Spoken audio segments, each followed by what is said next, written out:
Hi there, today we're going to talk a little bit about swimbait traces.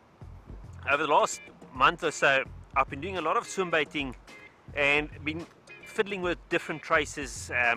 Even myself and some of the other pros sat and we made all different types of traces for swimbaits. And at the end of the day, I think we all came to a conclusion that the simplest and the easiest trace for swimbaits and the trace that gives us the most hookups is a normal back-to-back swimming trace. So I'm just going to show you guys how I do my back-to-back hooks. It's very simple, but maybe if you're new in the game and you don't know what the back-to-back hook is or how to make it, this will help you to do your own back-to-back traces. Now, the back-to-back hook doesn't just work for swimbait traces. I know a lot of guys that target their ragged-tooth sharks and the cow sharks, which are notoriously difficult to hook with a single circle hook or J hook, like to do the back-to-back hooks for their throw baits, so you can use the back-to-back hook on that as well. Alright, so to do our back-to-back hook trace, all you need is 2 J hooks. I've never done them with a circle. I don't know if it's going to work, but I do my back-to-backs with J hooks. So I'm going to take 2 J hooks out of the packet. Obviously, depending on the size swimbait or trace you're going to make, it depends on the size hooks you'll use.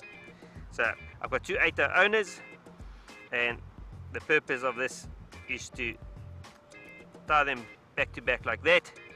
So one hook goes into your swimbait or your bait, and you've got another hook that's nice and proud. Alright, so we've got the hooks, and then what I use as well is I grab some old braid, which I don't use anymore, and that's what I'm going to use to tie the hooks together.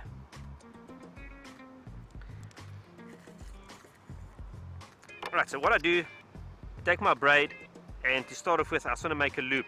Simple loop, it's just a figure of 8, so it's a slip knot.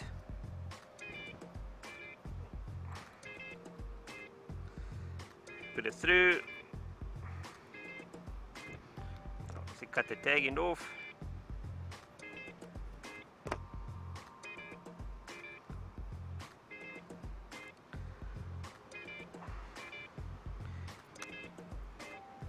and to start off with, put that slip knot over both hooks and pull them together like that. Alright, so you pull it tight, and then it's just a question of wrapping the braid around both shanks to tie the 2 hooks together.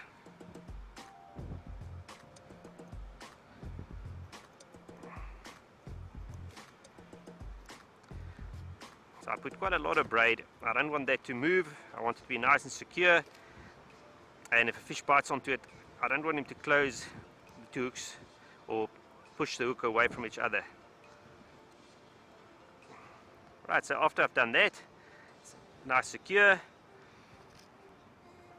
make a few half hitches over the shank of the hook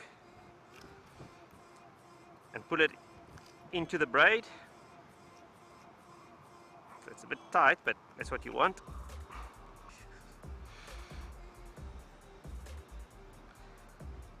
So you got your half hitch like that, and it pulls nicely into the braid, and I actually put it up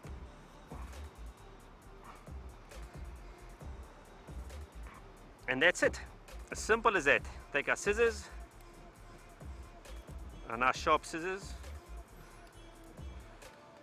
cut the braid off, and these are back-to-back hooks like that. Obviously you're going to attach your trace onto this now, your steel or nylon, whatever you're going to use. And as I say, very effective way of hooking fish. Are generally difficult to hook. We use them for swimbait traces. Swimbaits are known to be very difficult to hook fish, and I like this a lot because you got this one hook into your swimbait and the other hook is nice and proud. You get a good hook set, and fish like ragged-tooth sharks, cow shark, who've got a big mouth and they chew with their mouths open often, and you think you can set the hook but you miss them. This works very well. I know some of the top anglers in South Africa still prefer to fish for the big sharks like this. Something that works well, and I hope this little tip will help you guys as well.